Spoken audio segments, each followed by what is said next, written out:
Yang terjadi dalam kasus Febri Diansyah itu bukan pelimpahan.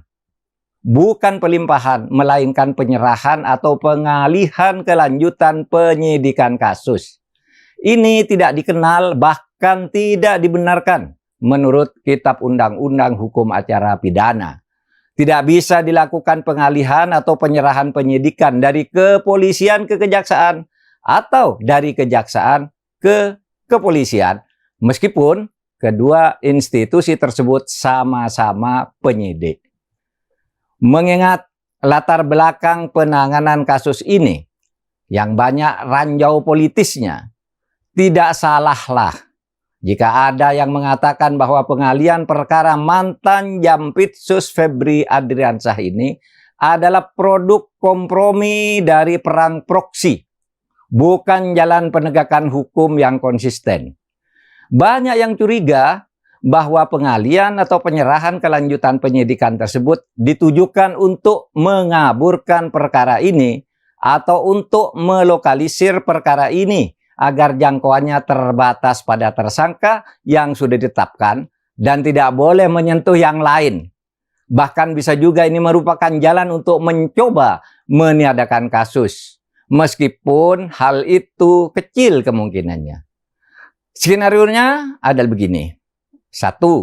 Dengan dialihkannya kasus yang tersangkanya belum diperiksa oleh penyidik Polri ini, maka tersangka Febri Adriansyah bisa mengajukan pra-peradilan dan mungkin saja menang karena dia dijadikan tersangka tanpa diperiksa lebih dulu, kemudian kasusnya dialihkan ke kejaksaan, bukan dilimpahkan. Kalau dilimpahkan itu secara hukum benar, tapi harus diperiksa dulu. Yang kedua, mungkin saja Febri tidak mengajukan pra-peradilan, tetapi kejaksaan sengaja memperlambat kelanjutan penyidikan, bahkan bisa mementahkan beberapa bagiannya, sehingga masalahnya terlokalisir pada tersangka yang sudah ada tanpa boleh merambah ke yang lebih atas, atau tanpa boleh merambah ke pelaku-pelaku lain yang mungkin juga ikut terlibat. 3. Bisa saja kasus ini diambangkan untuk pada akhirnya dideponer. Kalau ini terjadi, sungguh mengerikan. Adakah kita ini akan sungguh-sungguh memberantas korupsi jika begini cara yang dilakukan? Perkembangan yang terjadi sejak Sabtu tanggal 11 Juli 2026 jam 15 WIB memang sangat mengkhawatirkan bagi perkembangan dunia hukum kita. Perang proksi yang tak bisa disembunyikan ini dan yang kemudian melahirkan kompromi berupa pengalihan kelanjutan penyidikan ini bukan hanya merusak mekanisme hukum acara pidana, tetapi juga merusak sistem hukum dan cara berhukum kita dalam hidup bernegara. Oleh sebab itu, pelurusan atas hal ini perlu dilakukan segera. Ada baiknya KPK sesuai dengan kewenangannya segera mengambil alih kasus ini. Kalau secara politis KPK tidak berani mengambil alih langsung, maka tidak salah jika Presiden turun tangan untuk meminta KPK mengambil alih perkara ini. Saya pernah mengatakan, dan sekarang masih tetap saya pegang teguh, bahwa sebaiknya Presiden tidak banyak ikut campur tangan ke pengadilan melalui amnesti dan abolisi. Itu tetap prinsip bagi saya agar lembaga yudikatif independen. Tetapi kasus sangkaan korupsi dan tindak pidana pencucian uang atas Febri Adriansyah ini belum masuk ke pengadilan, belum masuk ke lembaga yudikatif. Prosesnya sekarang masih ada di lingkungan eksekutif, sehingga Presiden bisa melakukan campur tangan untuk menyelamatkan sistem hukum kita, yakni dengan membuatkan keran kepada KPK untuk mengambil alih kasus ini. Terima kasih.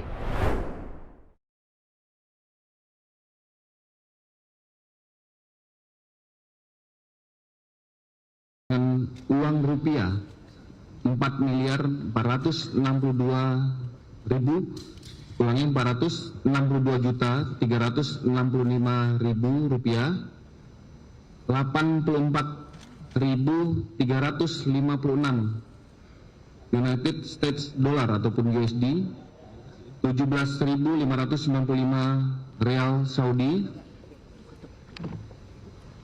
83.394 Singapura dolar, 33.100 baht Thailand, 4.020 falas Turki, 1.223 yuan, 152.000 yen, 212 ringgit, 1.600 rupiah, 640 dolar ataupun Arab, 61.000 won Korea Selatan, 40 pound sterling, 10 Brunei dolar, 150 Vietnam dolar, 100 New Zealand dolar. Termasuk dari lokasi yang dilaksanakan penggeledahan, yaitu lokasi Cafe The Clan di wilayah Cipete, 3.130.000 Singapura dolar, 889.965 USD, serta uang rupiah sebanyak 259.159.000 rupiah.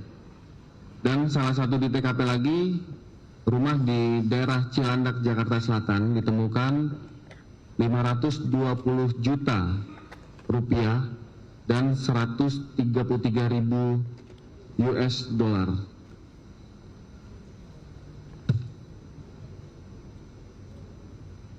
Dari hasil yang ditemukan, termasuk 15 saksi saat ini yang sudah dimintai keterangan, maka penyidik melakukan langkah-langkah pendalaman terkait tentang dugaan tindak pidana korupsi, baik itu suap, gratifikasi, dan pencucian uang.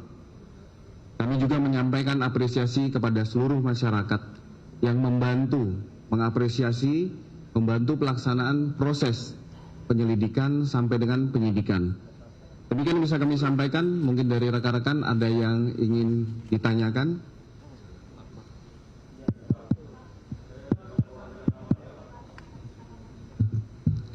Sebutkan nama, dari mana? Ya.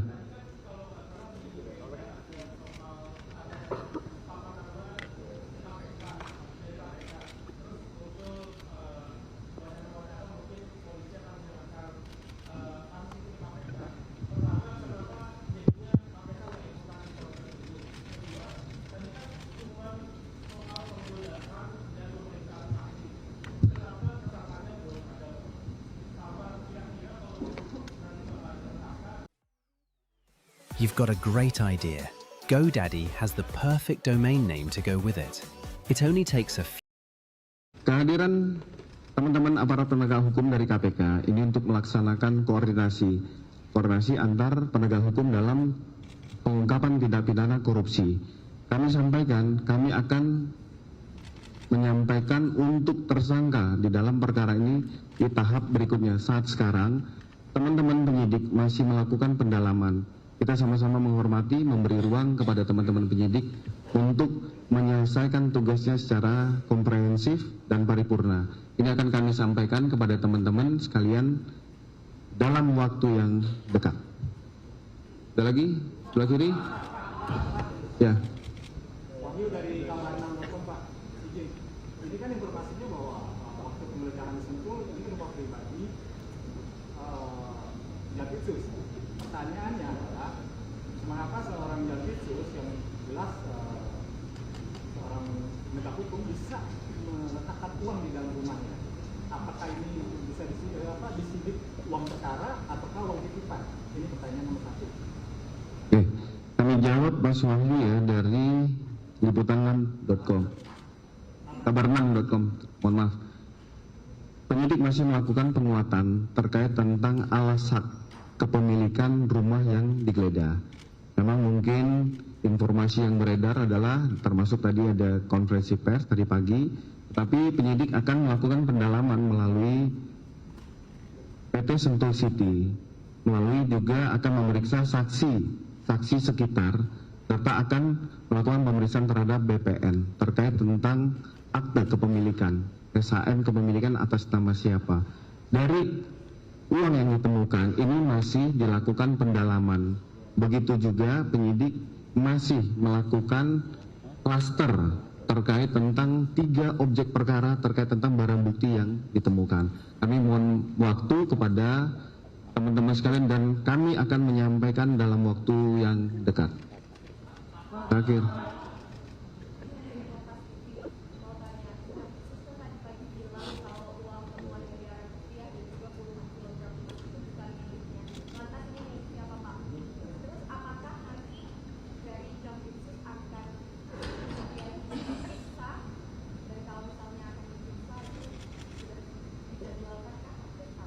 Ya, tadi mungkin kami ulangi kembali, uang yang ditemukan yang berada di depan kita itu akan dilakukan pembuktian terkait tentang tindak pidananya, apakah itu pencucian uang, itu masih akan dalam proses pembuktian.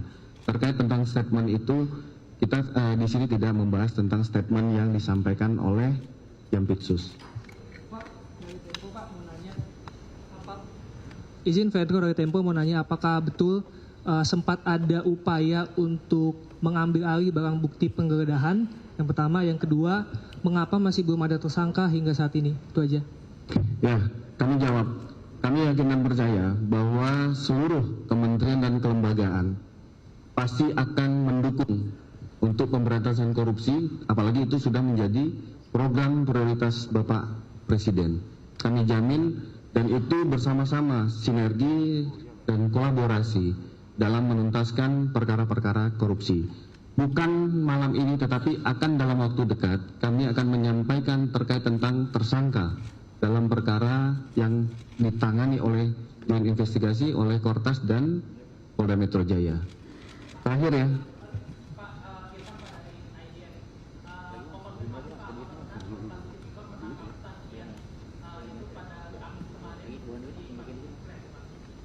Ya, ini merupakan langkah-langkah dalam pemeriksaan saksi. Kami sampaikan pemeriksaan tadi yang termasuk 15 saksi yang kami periksa diminta keterangan, salah satunya adalah itu.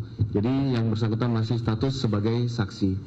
Saya rasa itu teman-teman sekalian, terima kasih, kami mohon maaf waktunya rekan-rekan bisa mundur. Pak, yang 15 saksi itu siapa ya Pak? Ada nggak ini? Ada nggak?